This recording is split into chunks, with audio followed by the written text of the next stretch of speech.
आज हम 9th science की बायोलॉजी सेक्शन से लेसन नंबर 1 देखेंगे। लेसन नंबर 1 है आपका सेल। सेल देखेंगे सबसे पहले। ये किसने डिस्कवर किया था, कैसे किया था? तो cell was first discovered by Robert Hooke कब इन 1665। किस तरह किया था?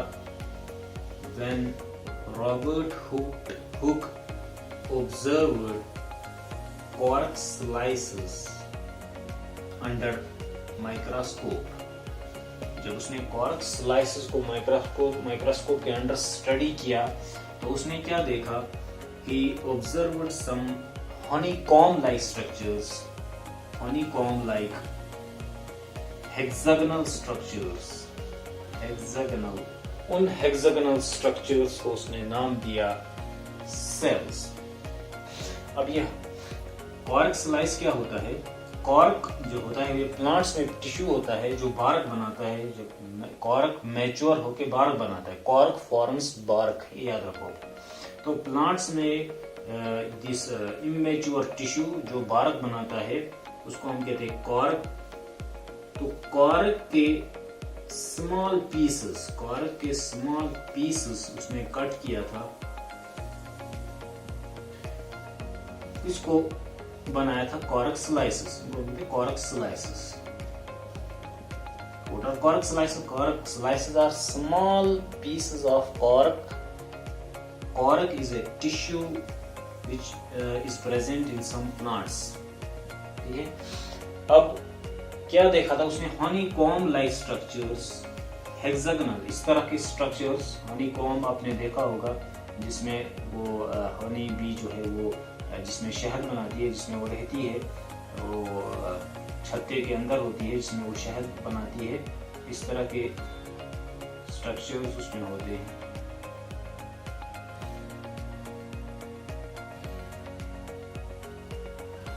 इस तरह के स्ट्रक्चर्स,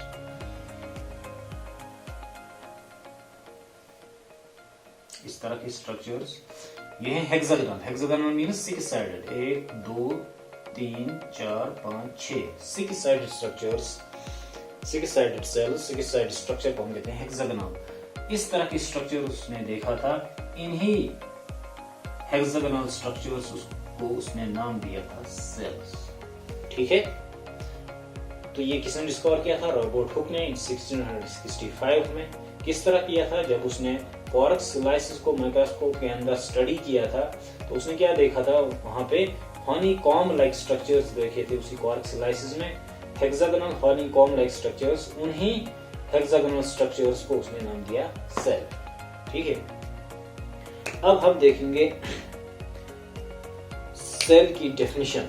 जनरली जो डेफिनेशन चलती है, cell is the basic structural and functional unit of life और ऑर्गेनिज्म।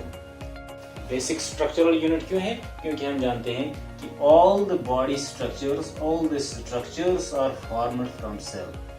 जो भी लिविंग ऑर्गेनिज्म की बॉडी बनती है या बॉडी में जितने भी उनके ऑर्गन्स होते हैं, जितने भी स्ट्रक्चर्स होते हैं, वो सारे स्ट्रक्चर्स बनते हैं फ्रॉम सेल या are formed by cell.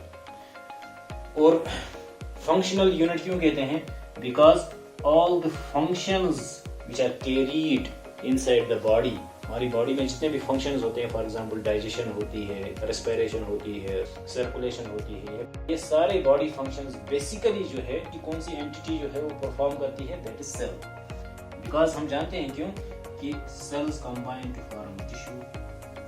Tissues जब आपस में कंबाइन होती हैं तो that forms organ, organs combine to form organ system, और ऑर्गन सिस्टम्स जो है आपस में मिलकर बनाते हैं फिर होल ऑर्गेनिज्म। तो ऑर्गेनिज्म जो है वो स्ट्रक्चर, सारे स्ट्रक्चर ऑर्गेनिज्म का बनता है किससे? बेसिकली सेल से। और जो डिफरेंट बॉडी फंक्शंस हमारे अंदर होते हैं तो उनके लिए है organ systems. For example digestion होती है, उसके लिए डाइजेस्टिव सिस्टम, रेस्पिरेशन होती है, उसके लिए रेस्पिरेटरी सिस्टम, सर्कुलेशन होती है, उसके लिए सर्कुलेटरी सिस्टम। तो सारे ऑर्गन सिस्टम्स भी बनते हैं किससे? बेसिकली सेल से। इसीलिए हम सेल को कहते हैं, cell is the basic functional unit of life. ठीक है, स्ट्रक्चरल यूनिट क्यों कहते हैं, समझ में आया? Because all the structures are basically formed from the cell in living organisms. And functional unit क्यों कहते हैं, because all the functions are basically performed by the cell in living organisms. ठीक है, तो ये जनरल डेफिनेशन चलती है। तो अगर हम दिस डीपली देखें तो ये है सेल का, कुछ साइंटिस्ट कहते हैं this is the basic feature of cell. ये सेल की खासियत है, सेल की कैरेक्टरिस्टिक है, सेल का कैरेक्टरिस्टिक है। Cell is the basic structure and functional unit of life. ये सेल का कैरेक्टरिस्टिक है, कैरेक्टरिस्टिक फीचर। तो लेकिन इसका ये करेक्ट डेफिनेशन नहीं है। तो वो कहते हैं कि करेक्ट डेफिनेशन क्या है, cell is mass of protoplasm surrounded by membrane, या covered by membrane। जब हम सेल का स्ट्रक्चर देखेंगे, सेल का स्ट्रक्चर जब आगे पढ़ेंगे तो उसमें हम डिटेल में पढ़ेंगे प्रोटोप्लाज्म क्या होता है, क्योंकि हम जानते हैं सेल में न्यूक्लियस होता है, न्यूक्लियस के इर्द गिर्द साइटोप्लाज्म। तो न्यूक्लियस प्लस साइटोप्लाज्म दोनों को मिला के हम कहते हैं प्रोटोप्लाज्म। और बाहर से उसकी मेम्ब्रेन होती है। मेम्ब्रेन कौन सी होती है, प्लांट्स में सेल मेम्ब्रेन भी और सेल वॉल भी, और एनिमल्स में खाली सेल मेम्ब्रेन। और membrane in case of plants में भी सेल वॉल, और इन केस ऑफ एनिमल्स में भी सेल मेम्ब्रेन और प्लाज्मा मेम्ब्रेन। ये हम डिटेल में आगे पढ़ेंगे, इसके कंपोनेंट्स जब पढ़ेंगे सेल के, ठीक है, या सेल का स्ट्रक्चर जब पढ़ेंगे तो उसमें हमें डिटेल में पढ़ना है। तो आज के लिए इतना है।